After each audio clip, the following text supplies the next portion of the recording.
السلام علیکم ورحمۃ اللہ وبرکاتہ۔ اعوذ باللہ من الشیطان الرجیم، بسم اللہ الرحمن الرحیم۔ یا ایہا الذین آمنوا لا تکونوا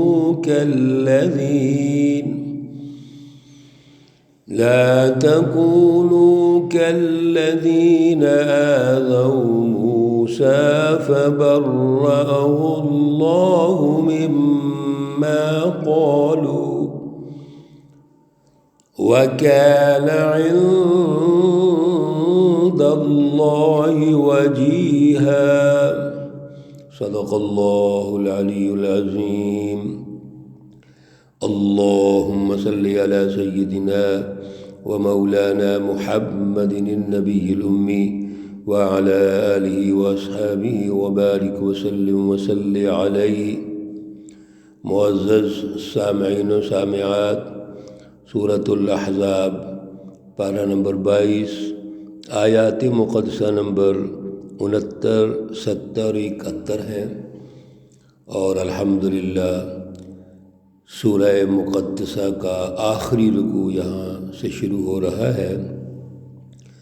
اللہ رب العزت نے پوری سورہ مبارکہ میں بڑی ترتیب کے ساتھ احکامات ارشاد فرمائے ہیں۔ جب سورہ مقدسہ کا آغاز ہوا تھا تو اللہ رب العزت نے یہ ارشاد فرما دیا تھا کہ یا ایہا النبی اتق اللہ ولا تطع الکافرین والمنافقین۔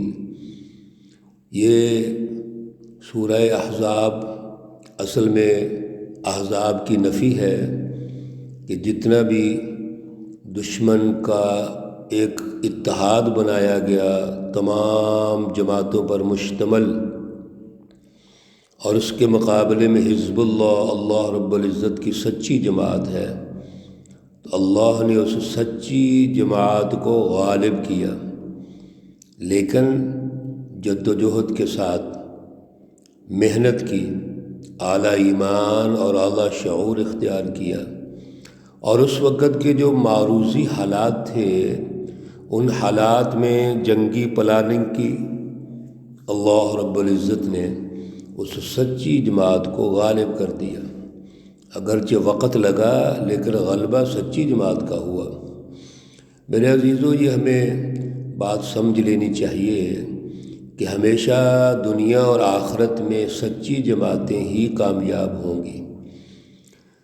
دنیا میں جب ہمیں بعض اوقات وقت لگتا ہے تھوڑا سا، تو ہمارے اندر صبر نہیں ہوتا، ہم مایوس ہو جاتے ہیں۔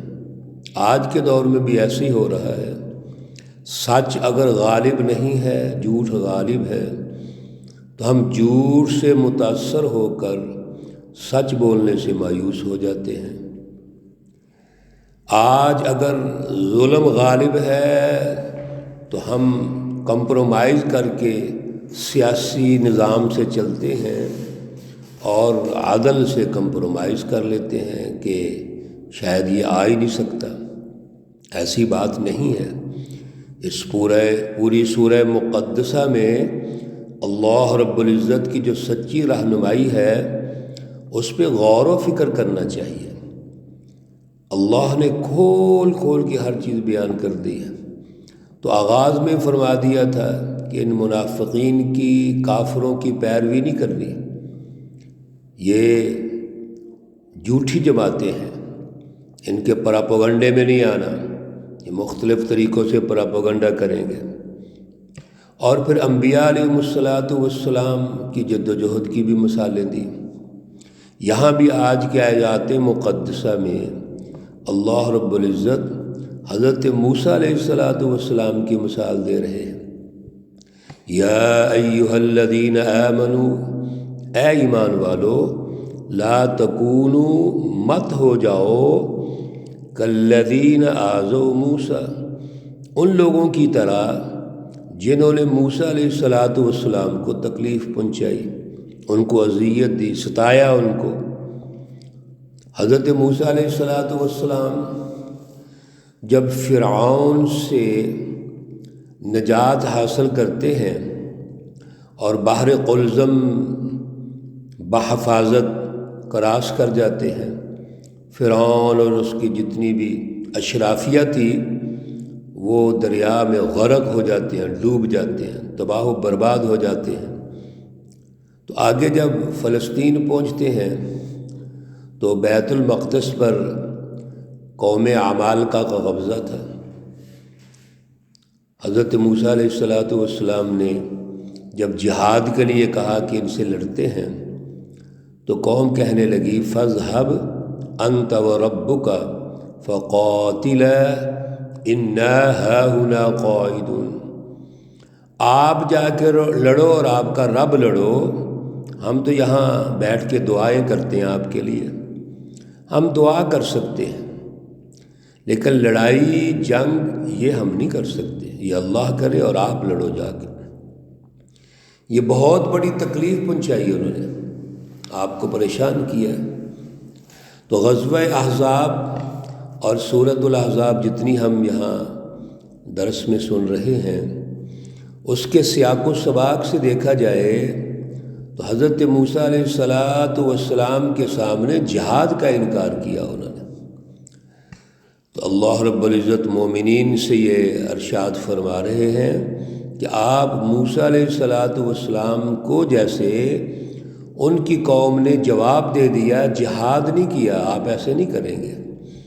اور ایسے ہی ہوا، سچے مومنوں نے غزوہ احزاب میں حضور صلی اللہ علیہ وسلم کی زیر قیادت جہاد کیا، اور جبکہ نام نہاد مسلمان جو اپنے آپ کو مسلمان کہتے ہیں یا منافقین ہیں، ان منافقین نے پراپوگنڈا کیا، انتشار اور فساد کی کوشش کی، داخلی سطح پر بھی اور خارجی سطح پر بھی۔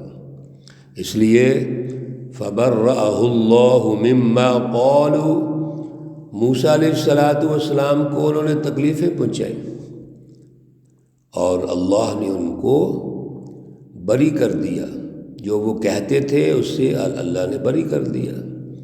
یعنی وہ یہ کہتے تھے کہ موسیٰ ہمیں ایک سخت قوم سے لڑانا چاہتا ہے، مروانا چاہتا ہے، لیکن حضرت یوشع بن نون علیہ السلام کی زیر قیادت پھر اگلے دور میں وہ علاقہ فتح ہوتا ہے۔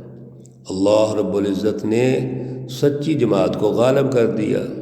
وَكَانَ عِندَ اللَّهِ وَجِيهًا، اور موسیٰ علیہ السلام اللہ کے ہاں بہت رتبے والے ہیں، عزت والے ہیں۔ اگر موسیٰ علیہ السلام عزت والے ہیں تو رسول اللہ صلی اللہ علیہ وسلم بھی عزت والے ہیں۔ آپ صلی اللہ علیہ وسلم تو تمام انبیاء کے وارث ہیں، اس لیے حضرت موسیٰ علیہ السلام کے عنوان سے جو انہوں نے جد و جہد کی اور قوم نے آپ کو تکلیف پہنچائی، رسول اللہ صلی اللہ علیہ وسلم بھی جد و جہد کر رہے ہیں، قومی اور بین الاقوامی انقلابات کے لیے، تبدیلیوں کے لیے کوشش کر رہے ہیں۔ تو مومنین کو یہ اللہ نے ارشاد فرما دیا کہ آپ بھی اس جد و جہد میں شامل ہو، اس سچی جماعت کا ساتھ دیں۔ یا ایھا الذین آمنوا اتقوا اللہ، اے ایمان والو اللہ سے ڈرو، وقولوا قولا سدیدا، اور سیدھی سیدھی بات کرو، صاف صاف بات کہو۔ جب تک انسان کے قلب میں اللہ کا ڈر نہ ہو، اللہ کی رضا نہ ہو، انسان اپنی زبان سے سچ نہیں بول سکتا۔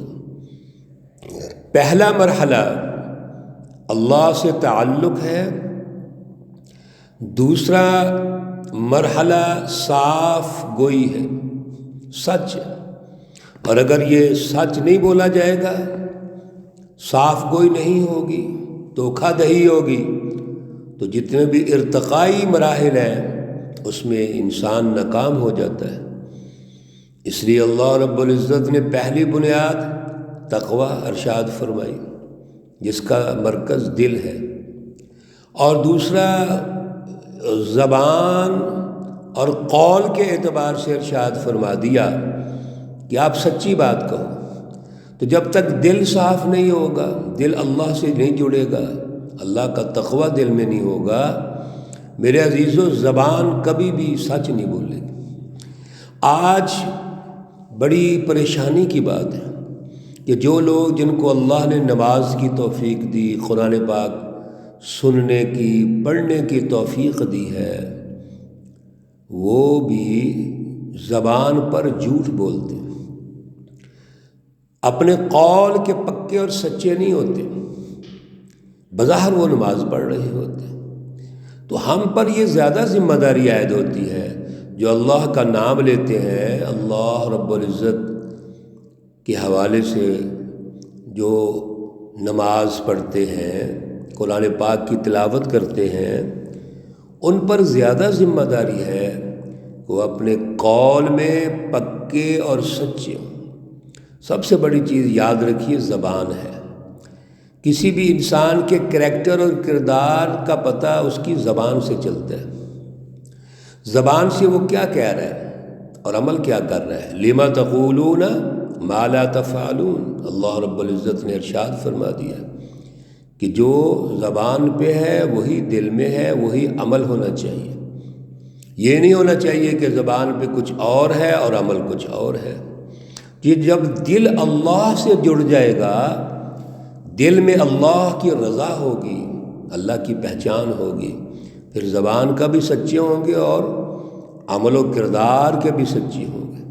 اس لیے اللہ رب العزت نے ارشاد فرما دیا، جب دل میں تقوی ہے، زبان کے پکے اور سچے ہیں، تو یصلح لکم اعمالکم، اللہ آپ کے اعمالات درست کر دیں گے۔ جتنا بھی آپ نے محنت کی، جد و جہد کی، زبان کے پکے اور سچے ہو گئے، دل میں اللہ کا خوف اور رضا ہے، تو اللہ تمہارے اعمال درست کر دیں گے۔ کوئی خامی ہے، کوتاہی ہے، اللہ معاف کر دیں گے۔ وَيَغْفِرْ لَكُمْ ذُنُوبَكُمْ، اور تمہارے گناہوں کو بھی بخش دیں گے۔ اس کا مطلب یہ ہے کہ گناہ تو ہوتے ہیں، لیکن اللہ رب العزت تلاش میں ہے کہ میں اپنے مومن بندوں کے گناہوں کو بخش دوں۔ کیوں؟ اللہ ہمیں ترقی دینا چاہتے ہیں، دنیا میں بھی ارتقاء کے عمل سے گزارنا چاہتے ہیں، اور مرنے کے بعد بھی اللہ ترقی دینا چاہتے ہیں۔ اس لیے اللہ نے آخر میں ایک فارمولہ ارشاد فرما دیا، وَمَن يُطِعِ اللَّهَ وَرَسُولَهُ، جو اللہ اور رسول صلی اللہ علیہ وسلم کی اطاعت کرے گا، فقد فاز فوزا عظیما، بس تحقیق اس کو بہت بڑی کامیابی حاصل ہوگی۔ کامیابی دنیا کی ہے، آخرت کی ہے، میرے عزیزو، مومنوں کو ملے گی۔ کیوں؟ مومن کا دل اللہ سے جڑا ہوا ہے، وہ زبان کا پکا اور سچا ہے، اور عمل و کردار اس کا اعلیٰ ہے۔ لہذا جب اللہ اور رسول صلی اللہ علیہ وسلم کی اطاعت کرو گے تو بہت بڑی کامیابی حاصل ہوگی۔ اور غزوہ احزاب کے موقع پر سچی جماعت کو اللہ نے کامیاب کیا، وہ تفصیلات سن چکے ہیں آپ۔ یہ ان کے اعلیٰ ایمان، اعلیٰ شعور اور اعلیٰ عمل و کردار کی وجہ سے، وہ شعوری جد و جہد جو رسول اللہ صلی اللہ علیہ وسلم فرما رہے ہیں، صحابہ کرام اس کا حصہ بنے، تو اللہ نے ان کو کامیاب کیا۔ اللہ رب العزت ہمیں بھی رسول اللہ صلی اللہ علیہ وسلم اور اللہ رب العزت کی سچی اطاعت کی توفیق اور صلاحیت عطا فرمائے۔ اللہ رب العزت تمام مرحومین و مرحومات کو جنت الفردوس میں اعلیٰ مقام عطا فرمائے۔ اللہ رب العزت تمام بیماروں کو شفائے کاملہ عاجلہ مستمرہ عطا فرمائے۔ ربنا تقبل منا انك انت السميع العليم وتب علينا انك انت التواب الرحيم، وصلى الله تعالى على النبي الأمي محمد وعلى آله وأصحابه أجمعين برحمتك يا أرحم الراحمين. السلام عليكم ورحمة الله وبركاته.